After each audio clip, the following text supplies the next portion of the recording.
Say sadhu, everyone. Sadhu, sadhu, sadhu. Most Venerable Thero, Venerable members of the Mahasangha, devoted friends in the Dhamma.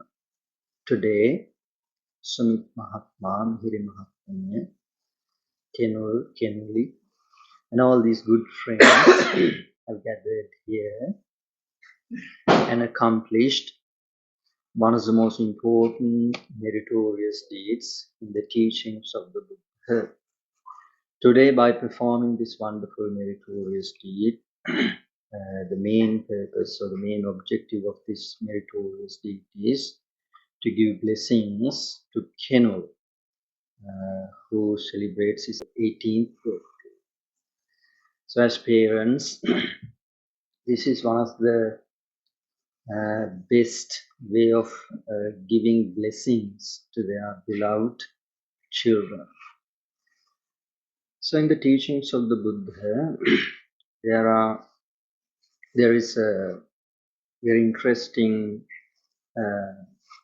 stanza or a sort of idea that is in Pali, Sukha Kaman Bhuta and Dukkha Patikula.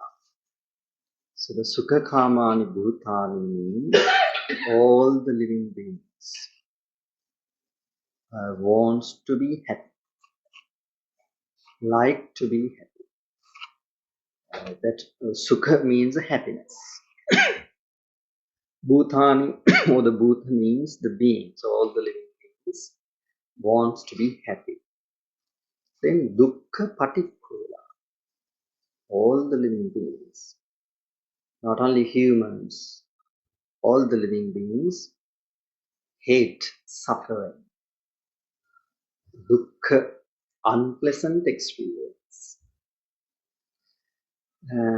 But we have to know what are the suitable things that we have to perform to be happy and to avoid the suffering. In order to have a clear understanding about these two things, we have to have some access towards spirituality, like the teachings of the Buddha. So there is a nice story that I found. It's not actually a Buddhist teaching, very short story that we can relate to the teachings of our Buddha. One day there was a person looking something that he lost. He was looking that in the evening where there's no proper light, and he was looking that under a light on the roadside. He was hurried to look something. He was looking for something. He was searching. And there was a person passing him, and he stopped there, and he questioned this person, "What are you looking for?" Then he said, "I have lost my key, so I'm looking my key." Then that person asked, "Are you sure you lost it here?" Then he said, "No, I don't lost it here. I lost it over there." Then this person asked, "Then why you are looking it here?" He said, "Well, here I have light. Over there is no light. It's dark." Right? That's what he said. So he knew that he lost his key somewhere else. Instead of looking there, he was looking that place because there's light. So when we look at the beings, they also do something like saying, they're looking for happiness, actually where they cannot get the happiness. Like that person who lost the key in the darkness, and he started looking that exact place he was looking in where there was light. Can he find the key there that he was looking? No, because he lost the key somewhere else. So we all the beings, are hurried to be happy. They do various things to be happy. So we have to understand what is the right thing to do in order to be happy. So in the teachings of the Buddha, there are a number of stages of being happy. So there is a happiness called people find by performing unwholesome actions. Right? Some people do hunting to be happy. They enjoy doing that. And there is a happiness some people find by torturing others, other living beings. There's a term called sadism in English, sadistic behavior. Torture other living beings and sometimes themselves, and they seek happiness. So the immoral happiness. Yes, there is happiness when they perform that, maybe killing or stealing, sexual misconduct, lying, and taking intoxicants. A lot of people do these things and they think that they can be happy. Yes, of course, there's happiness. That's why they do it. But there's a huge drawback or the consequences being happy in that way. In that very life, he has to suffer because of doing these things, immoral actions, evil actions, unwholesome actions. And not only that, even after their death, they'll have to suffer because of doing those immoral actions, finding happiness in improper ways. So that is not encouraged in the teachings of the Buddha at all. That's why you observe 5 precepts in the very beginning. You determine not to do these unwholesome actions.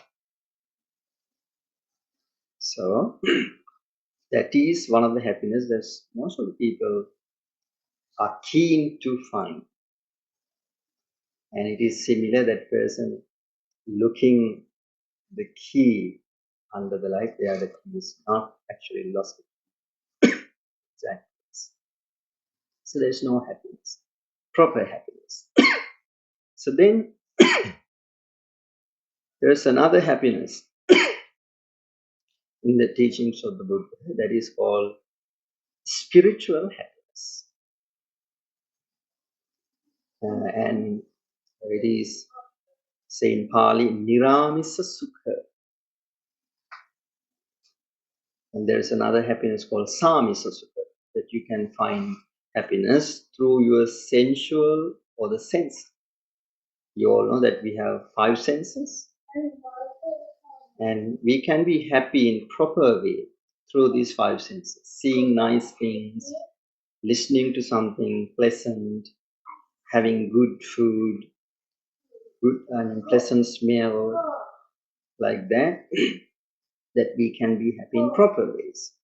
But we have to make sure not to do unwholesome actions to be happy in this way. So this is called sensual happiness. So for as monks, we have restrictions, more restrictions. But lay people, for you guys, can be happy in that way. You have to only care about 5 precepts, but make sure not to break the precepts. And still you have to have some understanding about this sort of happiness, because this sensual happiness is there's a lot of danger in that. Because if we do not understand the nature of this sensual happiness, there will be always problems. You'll end up being addict or slave to this happiness, the sensual happiness. So sensual happiness or kama sukha is not highly appreciated in the teachings of the Buddha. It is like putting grass into the fire.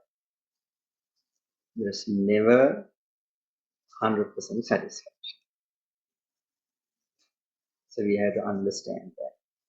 Meanwhile, that yes, of course, you can be happy in that way, but there won't be any limit there you can be happy fully. The nature of human mind is always want more. So sensual happiness, there is a danger in that happiness as well. But still you can be happy in the sensual enjoyment, but you have to understand the nature of that happiness. Buddharajan Mahansa, the Buddha, did not encourage that too much, because as I mentioned before, there is drawbacks or the consequences of seeking that happiness. Only that happiness. Then the other happiness is spiritual happiness, immaterial happiness, that comes by practicing the spirituality, good deeds. When you help someone, maybe homeless person or poor person, you give them something that you have. And after some time, when you remember, when you remind these things, you can be happy of what you've done. Then there's another happiness called anavajja sukha. Anavajja sukha means when you look back to your past, what you've done throughout your life. If you have done good things, you can be happy about that.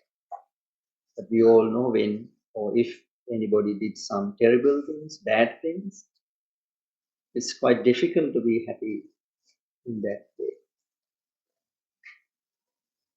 So, anavajja sukha, that's why we have to maintain our behavior, make sure not to do unwholesome actions, bad actions. There are consequences.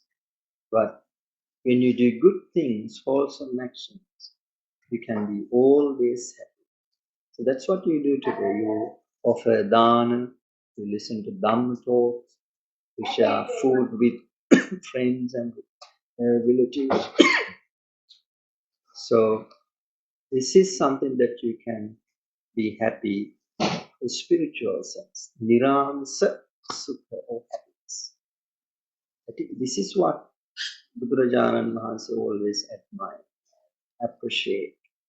That's why he always encouraged followers to practice morality, sila, practice dana, help other people, practice loving kindness, compassion, respect parents, nurture the parents, especially when they are in their old age. So these are the good things that you can be happy spiritually. Niramsa. So today, that you can be happy in all these proper ways, good ways, by performing this wonderful meritorious deed, which has the benefits not only in this life and even after the lives as well. So there are simply 5 things that all the living beings needs to be happy. That is the longevity. Everyone likes to live longer life. And the good complexion, the appearance, the pleasant appearance. All the beings like to have that. Then the good health. Everyone likes to have these things. And the energy, stamina, and the wisdom or the knowledge. So these five things, all the living beings need these five things. So according to the teachings of the Buddha, you cannot gain these five things without doing the proper actions. And what you've done today, the proper action, whether you liked it or not, you get these five things because this is what you gave us today by offering food.